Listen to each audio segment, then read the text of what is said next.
소장의 말씀을 듣고 계속하겠습니다. 일단 박재현입니다. 사실 디지털 시대의 주축이은 제가 생각하기에는 디지털 기술을 바탕으로 한 4차 산업혁명, 그리고 또 하나는 언택트 사회라고 생각합니다. 이 두 가지를 중심으로 해서 네 가지 키워드를 뽑았습니다. 4차 산업혁명, 메타버스, 디지털 휴먼, 그리고 디지털 기반의 언택트 사회, 네 가지 키워드를 중심으로 좀 토론을 좀 하고자 합니다. 그리고 저는 디지털 시대를 기술 위험 사회의 또 다른 이름이라고 얘기할 수도 있고, 또는 미래 시대라는 것에 한목적 표현일 수도 있지 않겠는가 하는 생각을 합니다. 왜 그러냐면은, 현재 미래를 야기하고 있는 세계관들, 기독교적인 세계관들이 대표인 것 같긴 하지만요, 이분적인 세계관, 인간 중심주의, 성장주의 패러다임, 이런 패러다임 그대로 유지한 채 디지털 기술을 바탕으로 한 과학기술을 사용해서 디지털 경제를 구축하고 언택트 사회를, 초연결 사회를 만들어가는 것이 과연 바람직한 것인가라고 하는 근본적인 문제의식이 좀 있고요. 그래서 그러한 시스템에서 나오는 고를 어떻게 풀어가야 될 것인가가 한국인의 존재 이유가 아닐까 싶습니다. 그런 관점에서 말씀을 드리겠습니다.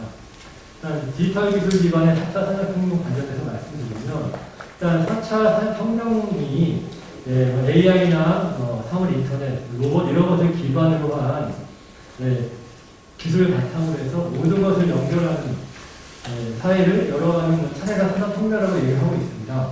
이런 디지털 기술이 첨단화 고도화되고 있고요. 이런 네트워크 기술의 발달이 우리 여러 인간 생활의 영역 속에서 새로운 변화를, 근본적 변화를 불러일으키고 있고, 이러한 것에 대한 대응하기 위한 다양한 문화나 교육, 이런 것들의 형태를 변화될 것이라고 예측이 될 것 같습니다.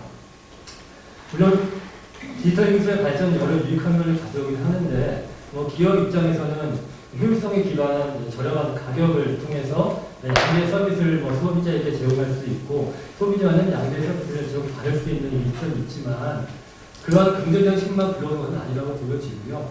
일단 다보스 포럼에서조차도 기술 위험 사회의 문제점을 지적하고 있습니다. 특히 AI 등 첨단 기술로 인한 일자리 감소 및 고용 미변화 발생으로 인한 노동 현장이 악화될 것이다. 그리고 새로운 소비 시장의 창출 과정에서 AI가 수집하는 개인 정보 범위를 두고서 개인의 프라이버시를 침해할 우려가 크다. 특히 AI와 가이드에 따른 개인의 선택의 영향을 받는 영역이 커지는 만큼 인간이 주도적으로 자신의 삶을 살아갈 힘을 약해질 가능성이 충분하다. 주체적으로 삶을 살아갈 수 없다는 얘기도 있고요. 여기에 자신이 선호하는 정보만 편향적으로 선택해서 인식의 격차를 확대하고 갈등을 증폭시킬 수도 있고, 또 하나는 AI 발전으로 가상의 세계에서 시간이 늘어날 가능성이 커져가지고 인간 사이에 오히려 단절이 심화될 가능성이 높다라는 지적들도 있습니다. 그리고 모든 것에 접촉하고 모든 것을 이어나가는 기술 사회의 성취는 역설적으로 사람 간의 접촉을 끊는 언택트 사회의 배경이 되기도 합니다. 그의 여러 가지 무기야 생명 안전 경시, 사이버 보안 문제 등이 있고요. 이 문제는 이러한 4차 산업혁명이 선택 문제가 아니라는 것이고, 1차 산업혁명 시대에 여라이트 운동 같이 기계 파괴 운동이 있었지만 발전의 시기를 되돌릴 수 없다는 한계가 있습니다. 그러므로 4차 산업혁명으로 사회구조가 삶의 형태가 변하게 되면 종교 또한 기존의 방식의 답습이 아닌 변화된 시대에 맞는 전략을 준비해야 하고, 특히 디지털 시대의 고를 해결하기 위해서 어떠한 분석 대응 전략이 필요한지 이러한 논의가 필요하다 할 것입니다. 메타버스에 관련된 얘기인데요. 일단 메타버스에 대해서는 좀 많이 아실 거니까 밑에 메타버스의 핵심 요소 가운데 가장 중요한 것은 가상세계 내부에 작동하는 경제 시스템이라고 할 수 있습니다. 자체적으로 수용되는 가상화폐가 있고, 디지털로 필요한 무엇인가를 생산과 노동활동에 반응하고 디지털 형태의 아이템이나 재화를 물건을 교환하거나 화폐를 통해 성업할 수 있는 시스템을 의미하는데요.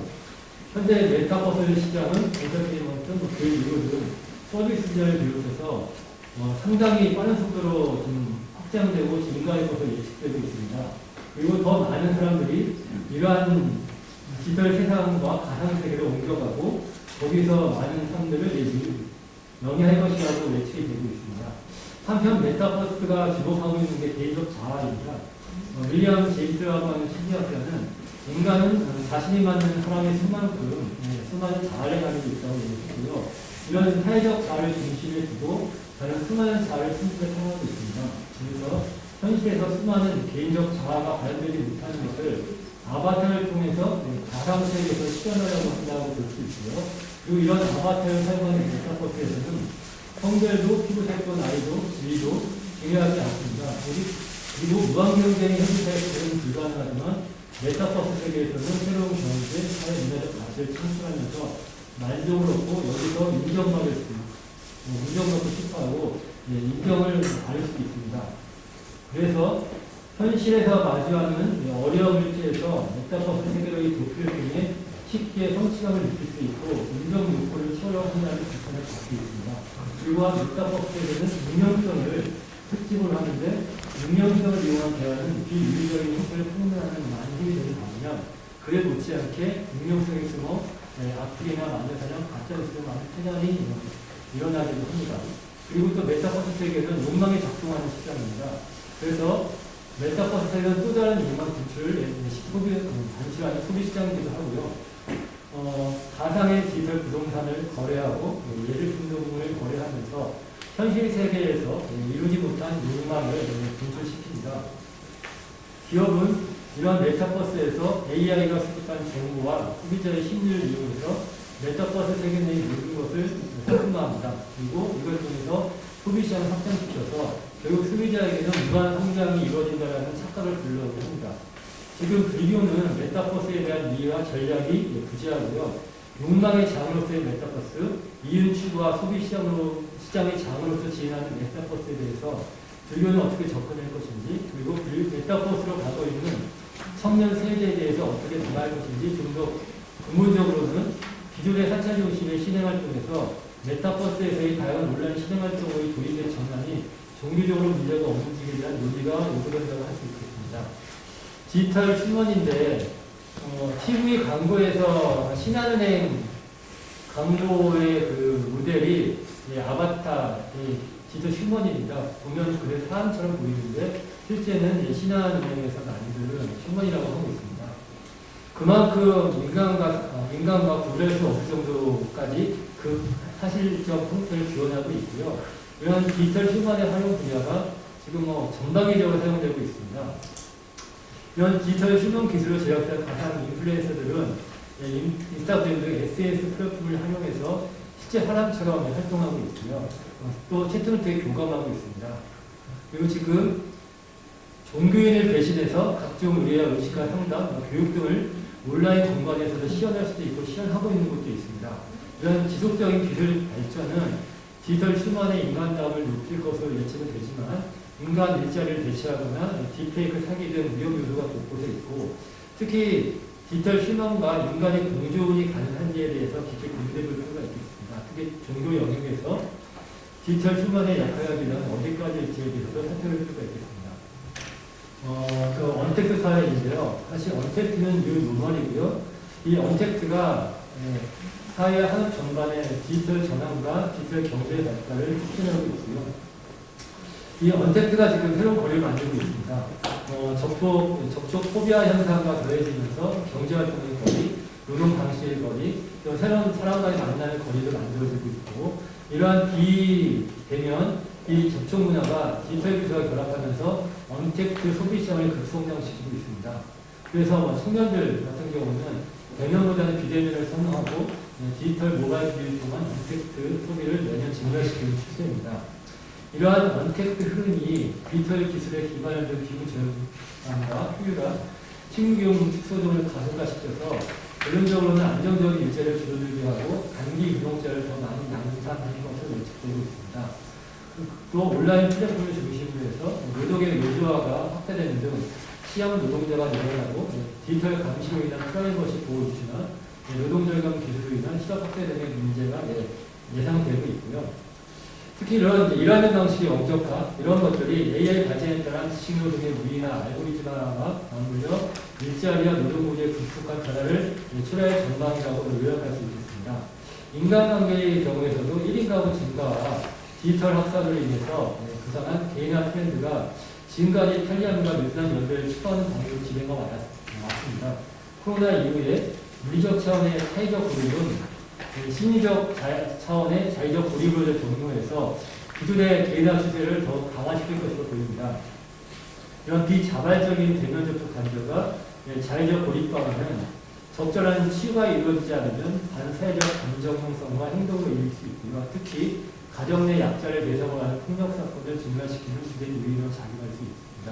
그 개인화 이면의 자리라는 사이버 관계는 인간관계의 범위를 넓혀줄 수는 있으나 오히려 외롭고 고립된 시기 상태를 심화시킬 수 있고, 그래서 인간의 특히 본성이 느슨한 연결보다 깊고 끈끈한 교감을 추구합니다. 그래서 지금 발생하고 있는 코로나 블루와 같은 이런 문제들이 사회적 범죄로 이어지고 있는 현실을 어떻게 대처할 것인가라고 하는 것이 또 하나의 비교적 가져야 되지 않을까 싶고요. 마지막으로는 이제 온라인 신앙 활동입니다. 사실 한국 사회가 경험하고 있는 것들이 팬데믹 때문에 갑자기 일어난 것도 아니고 이전부터 진행되다가 팬데믹을 계기로 가속화됐고요. 거기에다 디지털 기술 기반의 언택트들이 좀 종류에 깊게 들어오면서 신앙생활 자체를 좀 바꾸고 있는데, 기독교 같은 경우에는 금과 옥들이 주일 성수나 예배당 중심주의가 무너지고 있고요. 이를 또 정당하기에는 교리적인, 신학적인 체계를 다시 세우고 있다고 합니다. 한국 불교 또한 예가 안 되어서 법당 중심의 신앙활동이 변화가 이루어지고 있고, 특히 법당에서 이루어지고 있는 여러한 의식이나 법회 이런 것들이 이제는 온라인상 유튜브나 지금 메타버스 등에서 이루어지고 있고요. 심지어 도심 접수와 키오스크를 통해서 온라인 모식을 공식하고 있습니다. 그리고 또한 사찰 중심으로 한 신행 공간의 변화를 가져오고 있는데, 예를 들어서 정퇴 같은 경우를 스스로 온라인 정퇴라고 칭하면서 지역 법당을 폐쇄하고 있습니다. 그리고 개인 법당이라고 해서 본인이 신행활동을 하는 곳이 법당이라는 인식을 확산시키고 있어서 기존의 사찰 중심의 신행활동이 실생활동이 좀 마여되고 있는 경우나, 또 하나는 사찰 중심으로 운영되는 출가자 중심주의가 또한 흔들릴 수 있는 가능성이 높다라고 얘기할 수 있을 것 같아요. 디지털 시대 인간의 고통이 기계와 데이터, 물질에 의한 인간의 손에서 결정된다고 할 수 있고, 불교는 그냥 인간의 융통이나 창의성, 그리고 사람들끼리 어우러지는 지혜로운 공감 능력 기반을 전부 힘써낼 것 같고요. 각종 스트레스에 시달리는 현대인들에게 마음의 안정과 평화가 삶의 중요한 요소로 다가오고 있습니다. 특히 온라인 영역에서 다양하게 올라와 있는 동영상들, 불교에 대한 용이한 접근성과 통합하려고 있는 영상에 일상하는 개인적 신의 흐름을 부추기고 있다고 보여지고요. 그래서 저희가 좀 주목해야 될 지점이 온라인에서 불교에 대한 왜곡된 이해에 대한 대응에 대해서 정법을 수호하는 측면 속에서 어떻게 대응할지, 그리고 거기서 이루어지는 잘못된 실행을 바로 만드는 것도 무엇보다 중요하다고 할 수 있고, 또 하나는 영상 수행의 산업화를 해소하고 영상 수행의 사야를 위해서 좀 개인적 취의와 이해를 넘는 종교성을 담아낼 필요가 있다고 생각이 듭니다. 이러한 것들이 좀 온라인에서의 왜곡된 불교를 막고 좀 영상의 일상화 사야를 추구하는 새로운 불교를 만드는데 중요한 역할을 할 수 있지 않을까. 이에 대한 논의와 고민이 좀 필요한 거라고 생각이 듭니다. 이상으로 내 손을 마치겠습니다.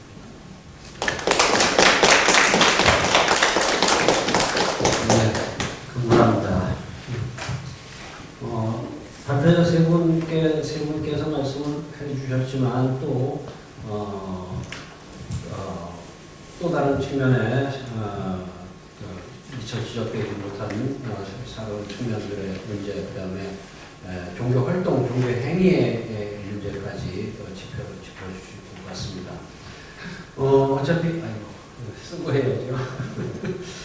어차피 이게 디지털 사회가 바람직하냐 하는 논의도 있겠지만, 지금 그거를 우리가 이제는 고역할 수 없는 상황이 돼버렸으니까 전부 다 가가지고선 다 때려부실 수도 없는 거고, 또 그렇게 한다고 해서 사회적 정당성을 얻는 것도 아니니까, 일단 현실을 인정하고 이러한 사회에서의 부정적인 측면, 우려되는 측면을 어떻게 하면 불식시킬 수, 조금이라도 감소시키고 방지 예방 할 수 있겠는가. 그 다음에 이러한 대처된 변화되는 환경 내에서 우리의 종교 활동이나 신행이나 구조나 이런 것도 어떻게 해야 되는가 하는 이제 고민이 앞으로도 논의되고 계속 이어져야 될 것 같습니다. 시간이 많지는 않지만 한시 좀 있으니까 우선은 발표자분들께서 상호 질문을 한두 가지씩 하시고 그리고 나서 또 이제 총무께서 혹시 시간이 되면 질문을 받아보도록 하겠습니다. 상호 질문을 우선 재발표에 대해서 질의를 못하신 분 질의하시죠. 재발표에 대해서 질의하실 분은 없어요.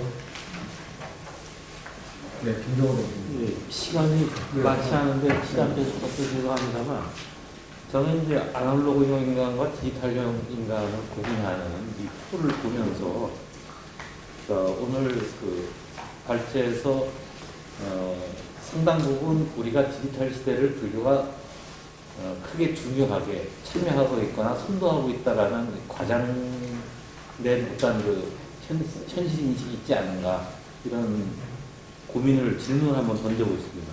우리는 지금 이 기술 변화를 갖다가 이해하거나 제대로 참여하지도 못하고 그저 이 뱁새가 황새에 쫓아가듯이 가랑이 찢어지면서 지금 허덕거리고 있을 뿐이거든요. 그런 상태에서 어떤 윤리적으로 어떤 새로운 지평을 갖다 열어주거나 이러는 것도 지금 어려운 문제고 또 하나 한국 불교의 현실은 사실은 저 아날로그형 인간도 세기가 지나서 18세기, 19세기예요. 농경시대입니다.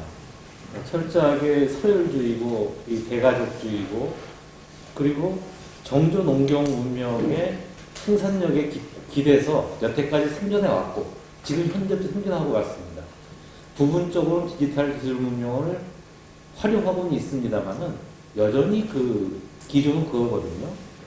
그리고 그것이 지금의 조계종 승단으로 대표되고 있고요. 그리고 제가자들은 사실은 승단 모델을 계속 모사하고 있습니다. 제가자만의 어떤 독자적인 내지는 그걸 뛰어넘는 대승 모델을 못 만들어내고 그걸 따라만 가고 있단 말이에요. 그렇다면은 아까 이제 그 사이버 공간에서 폭력을 말씀하신 분께서 개념은 이거거든요. 디지털 사회에서 불교적인 삶 내지는 불교적인 존재가 어떻게 긍정적인 것을 갖다가 젊은 세대나 사회에 보여줄 수 있는가 이것이 해답일 것인데 근데 실제로는 우리가 끊임없이 불교 고유의 것이라고 주장하고 있는 명상이라든가 수행이라는 것도 사실은 우리는 설득력을 상실해버렸습니다. 그걸 비즈니스 모델로 사회적으로 성공해 나가고 있는 뭐 아바타라든가 뭐 이런 애들은 불교가 아니에요. 그 친구들은 어떤 국제적인 네트워크를 가지고 잘 먹고 잘 살고 있습니다. 우리는 그들을 갖다가 한쪽에서는 부러워하면서 한쪽에서는 그냥 자기 만족으로 자기 체면에 빠져가지고 그건 우리 거야 이러고 있을 뿐인 것이죠.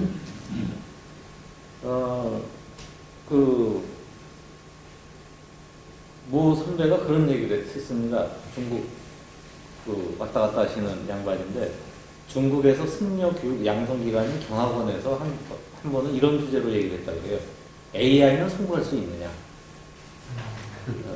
그 결론이 AI는 성불할 수 있다고 나왔대요. 그래서 어떻게 거기까지 갔는지 잘 모르겠는데 우리는 어떤 그 새로운 뉴휴먼의 그런 문제들 내지는 어떤 디지털의 그 세계를 우리가 어떻게 이해하고 받아들일 것인가에 대해서 좀 더 열린 자세로 접근해야 되지 않는가. 이걸 단순히 테크닉으로 접근하면 곤란할 것 같다. 기술적인 부분으로 접근하는 이런 생각이 듭니다.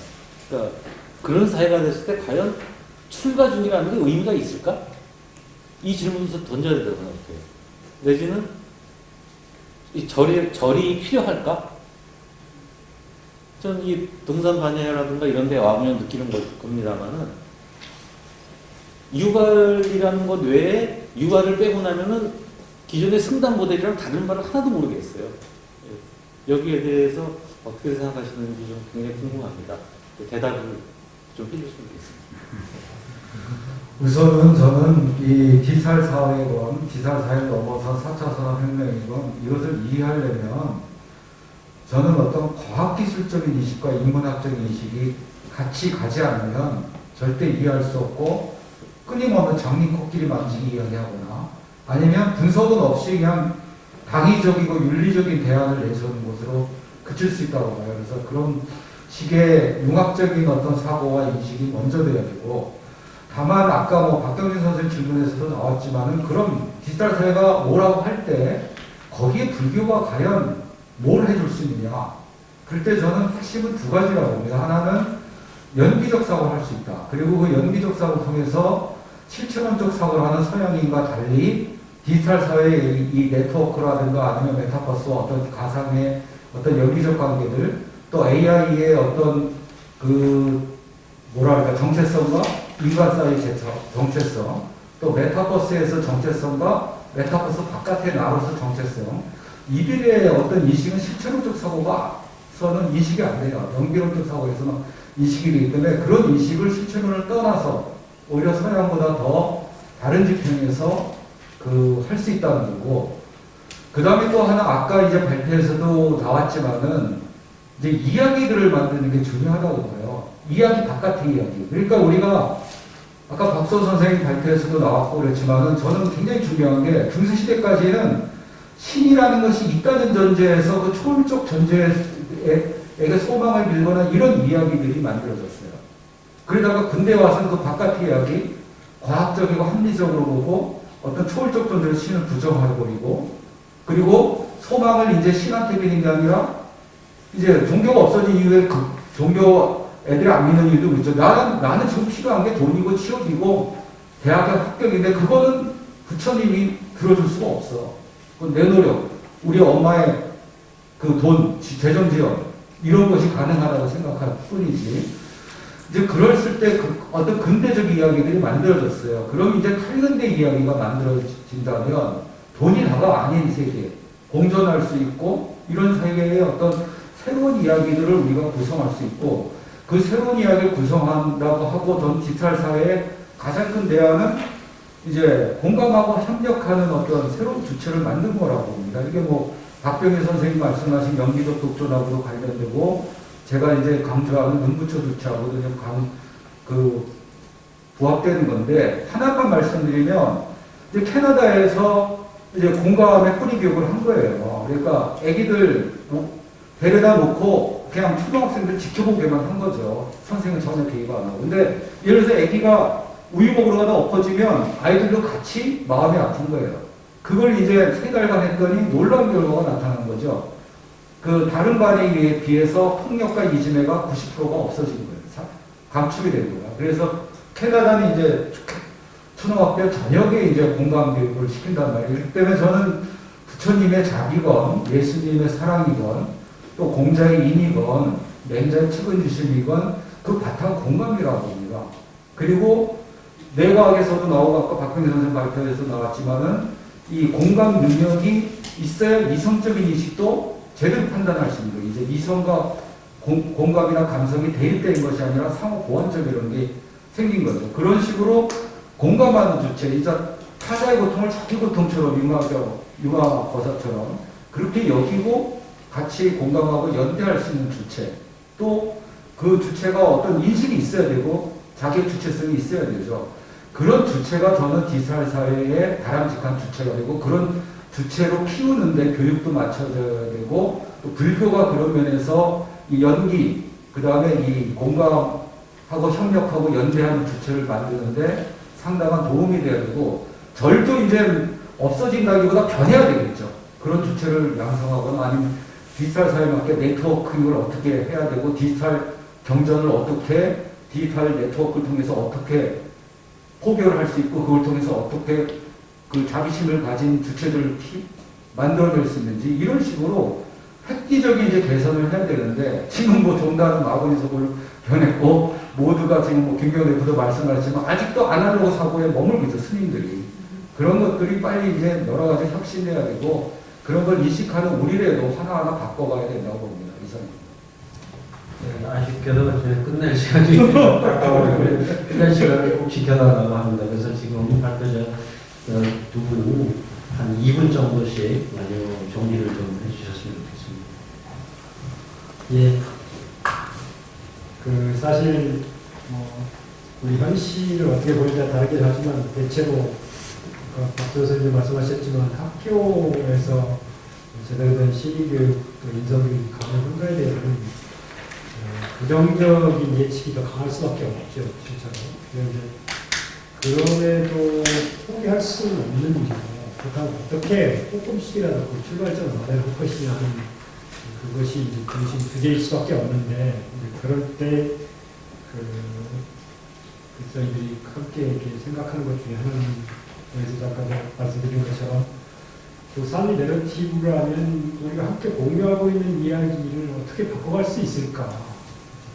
그런 이야기들을 교사부터 바꿔가고 또 교사에게 이제 지난번 교육과정 개혁 때 이제 고등과 윤리라는 과목에 건강교육하고 수십개월을 넣어놨더니 의외로 학교가 그걸 많이 선택해가지고 전혀 뭐 공격 관계 없는 사람들이 건강교육과 수십개에 관심을 갖고 저한테 뭐 강의 요청해 보더라고요. 이게 그때는 정말 별 희망을 갖지, 기대를 갖지 않고 뿌린 씨앗이었는데 이런 방식으로 반향이 있구나라는 데서 상당히 자신감을 갖고 이번 교육과정 개정에도 제가 다시 책임자를 맡는 것을 그렇게 결심한 가장 큰 배경이기도 했습니다. 그런 방식으로 조금씩 노력하면서 그게 공유되다 보면 우선 확산될 수도 있는 가능성을 열어놓고 가야 되는 것이 아닌가 그런 마음이 듭니다. 예, 글자로서가 아니라 그러니까 정보사회학을 공부했던 사람으로서 말씀을 마무리를 지을까 싶습니다. 그러니까 아까 박경 선생님 말씀하셨던 것도 그렇고 지금 그러니까 들어왔던 얘기들이 사실은 그러니까 디지털화되어 있는 우리 온라인으로 표현되는 인터넷으로 표현되는 디지털화되어 있는 세계하고 우리가 지금 살고 있는 이 현실 세계하고 오프라인의 세계하고 분리되어 있다고 생각을 하시는 것 같아요. 아니거든요. 온라인과 오프라인은 동전의 양면이에요. 분리되어 있는 세계가 아니고요. 총체적으로 하나예요. 지금 우리가 살고 있는 게 온라인 안에 내가 들어가 있지 못한다 뿐인 거지. 그러니까 온라인을 공간이라고 우리가 은유적으로 표현을 해서 내가 거기까지 있어야 된다고 생각을 하는 거지. 현실은 온라인은 그냥 내가 쓰고 있는 어떤 특정한 기술일 뿐인 거지. 뭐 결과적으로 이건 온라인과 오프라인은 분리되어 있지 않은 공간이에요. 그러니까 분리되어 있지 않은 공간의 양면이고 그렇기 때문에 사실은 분리된 사고로 디지털 세계를 바라보고 있는 한 못 쫓아가요. 내가 지금 그냥 살고 있는 나의 실체 같이 함께하고 있는 것으로 봐야 그래야 쫓아갈 수 있다고 생각을 합니다. 그런 맥락에서 좀 바라볼 수 있는 그런 어떤 관점들을 불교가 제시해 준다라고 하면 조금 더 나아지지 않을까라는 생각을 합니다.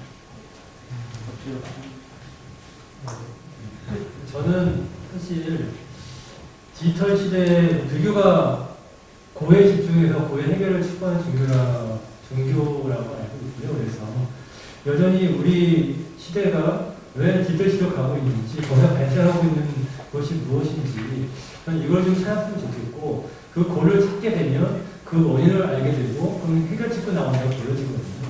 그래서 저는 좀 더 저희가 집중해야 될 것 자체가 이 디지털 시대의 고에 대해서 좀 더 집중했으면 좋겠다는 말씀을 드리고 싶습니다. 시간이 촉박해서 더 많은 얘기를 하고 질의응답도 하고 싶지만 현실적인 이야기가 있어서 할 수 있습니다. 이상으로 종합토론을 마치겠습니다. 감사합니다.